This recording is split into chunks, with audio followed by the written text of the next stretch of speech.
നമസ്കാരം. റാഫ്റ്റോക്ക് ഫുട്ബോളിലേക്ക് ഏവർക്കും സ്വാഗതം. അന്താരാഷ്ട്ര ഫുട്ബോളിൻ്റെ ആവേശത്തിൽ നിന്ന് നമ്മൾ ക്ലബ് ഫുട്ബോളിൻ്റെ ആവേശത്തിലേക്ക് മാറിയ ഈ ഘട്ടത്തിൽ തന്നെ മികച്ചൊരു പോരാട്ടമാണ് കാണാൻ കഴിഞ്ഞത്.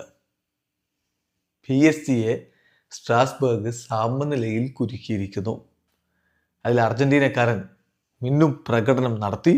അദ്ദേഹത്തിൻ്റെ ഇരട്ട ഗോളുകൾ മറ്റാരുമല്ല, ജോക്കിൻ പാനിഷലിയാണ് ഇരട്ട ഗോളുകൾ നേടിയത്. ഒപ്പം വാലന്റിൻ ബാർക്കോയുടെ അസിസ്റ്റും ഉണ്ട്. അതിനവർ പൊളിച്ചടുക്കി.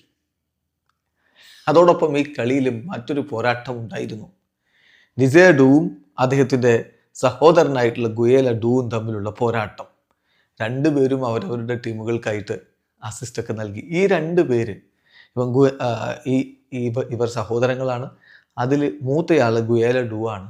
അദ്ദേഹം കളിക്കുന്ന ഐവറി കോസ്റ്റിനാണ്. വേൾഡ് കപ്പിന് ഐവറി കോസ്റ്റിനോടൊപ്പം അദ്ദേഹം ഉണ്ടാവും. ഡിസേ ഡുവോ അവൻ കളിക്കുന്നത് ഫ്രാൻസിന് വേണ്ടിയിട്ടാണ്. ഫ്രാൻസിനോടൊപ്പം അവനും ഉണ്ടാകും വേൾഡ് കപ്പിന്. അപ്പം സഹോദരന്മാർ വ്യത്യസ്ത രാജ്യങ്ങൾക്കായിട്ട് പോരടിക്കുന്നത് നമുക്ക് കാണാൻ പറ്റും. ഇപ്പോൾ രണ്ട് രാജ്യക്കാരായിട്ടുള്ള സഹോദരങ്ങൾ ഇന്നലെ കളിക്കളത്തിൽ രണ്ട് ടീമുകൾക്കായിട്ട് കളിച്ചിട്ട് പരസ്പരം ഏറ്റുമുട്ടിയിട്ട് സമനിലയിൽ കൈകൊടുത്ത് പിരിയുന്ന കാഴ്ചയാണ് കണ്ടത്. ഏതായാലും മത്സരം 3-3 സമനില.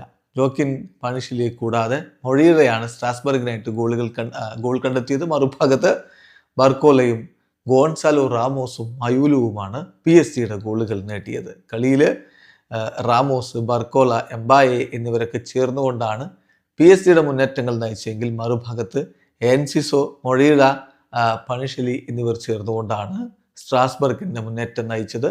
കളിയുടെ തുടക്കത്തിൽ ഗോളടിച്ചത് PSG ആണ്. ആദ്യം ലീഡ് എടുക്കുന്നത് PSG ആണ്. ബാർക്കോളയുടെ ഗോളാണ് അവരെ മുന്നിലെത്തിച്ചത്. കളിയുടെ 6ാമത്തെ മിനിറ്റിൽ തന്നെ ഡിസേ ഡൂവിൻ്റെ അസിസ്റ്റിൽ നിന്ന് ബാർക്കോള ഗോളടിച്ചിരുന്നു. എന്നാൽ കളി മുറുകുമ്പോൾ 26ാമത്തെ മിനിറ്റിൽ ഡിസേ ഡൂവിൻ്റെ ജ്യേഷ്ഠൻ ഗുയേല ഡൂവിൻ്റെ അസിസ്റ്റിൽ നിന്ന് അർജന്റീനക്കാരൻ ജോക്കിൻ പാനിഷലി സ്ട്രാസ്ബർഗിനെ ഒപ്പമെത്തിച്ചു. 41ാമത്തെ മിനിറ്റിൽ മറ്റൊരു അർജന്റീനക്കാരൻ വാലന്റിൻ ബാർക്കോയുടെ അസിസ്റ്റിൽ നിന്ന് മൊഴീറ ഗോളടിച്ചതോടെ 2-1 സ്ട്രാസ്ബർഗ് ലീഡെടുത്തു. ഇടവേള സമയത്ത് അവർക്കായിരുന്നു ലീഡുണ്ടായിരുന്നത്. രണ്ടാം പകുതിയിൽ വീണ്ടും സ്ട്രാസ്ബർഗ് ലീഡ് വർദ്ധിപ്പിക്കുന്നു. ഇത്തവണ മൊറൈറയുടെ അസിസ്റ്റിൽ നിന്ന് ജോക്കിൻ പാനിഷലി ഗോളടിച്ചു. അദ്ദേഹത്തിൻ്റെ ബ്രേസ് പൂർത്തിയാക്കി സ്ട്രാസ്ബർഗ് മുന്നിൽ. പക്ഷേ പിന്നാലെ തിരിച്ചടിച്ചു PSG. പെനാൽറ്റിയിലൂടെ ഗോൺസാലോ റാമോസ് പന്ത് വലയിലേക്ക് എത്തിച്ചു 58ാമത്തെ മിനിറ്റിൽ. ഒടുവിൽ അവർ സമനില ഗോൾ കൂടി നേടി. 79ാമത്തെ മിനിറ്റിൽ മയൂലുവിൻ്റെ ഗോളിൽ അവർ സമനില പിടിക്കുകയായിരുന്നു. ഏതായാലും മത്സരം 3-3 സമനിലയിലാണ് അവസാനിച്ചത്.